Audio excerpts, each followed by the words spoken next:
کیا آپ کسی ایسے شخص کو جانتے ہیں جو کبھی بے حد پرجوش یا پرسکون ہو اور اگلے ہی لمحے شدید غصے یا گہری اداسی کا شکار ہو جائے؟ یہ صرف موڈ کی تبدیلیاں نہیں بلکہ ایک ذہنی بیماری بھی ہو سکتی ہے جسے نفسیات میں بائی پولر ڈس آرڈر کہتے ہیں۔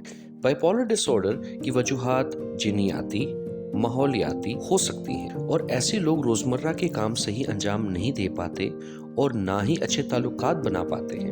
اس بیماری کے دو اہم فیز ہوتے ہیں، ایک جب انسان بہت خوش اور پرجوش ہوتا ہے اور دوسرا جب وہ بہت اداس محسوس کرتا ہے اور زندگی میں دلچسپی ختم ہو جاتی ہے۔ یہ موڈ کی تبدیلیاں آپ کے روزمرہ کے کاموں میں اثر ڈال سکتی ہیں، جیسے پڑھائی، نوکری یا تعلق میں مشکلات آنا۔ اگر آپ کو یہ علامات محسوس ہوں تو یاد رکھیں، بائی پولر ڈس آرڈر قابل علاج ہے۔ اپنی ذہنی صحت کو اہمیت دیں اور صحت یاب سے رابطہ کریں تاکہ آپ کو صحیح مدد اور مشورہ مل سکے۔ مزید ایسی ویڈیوز کے لیے ہمیں فالو کریں۔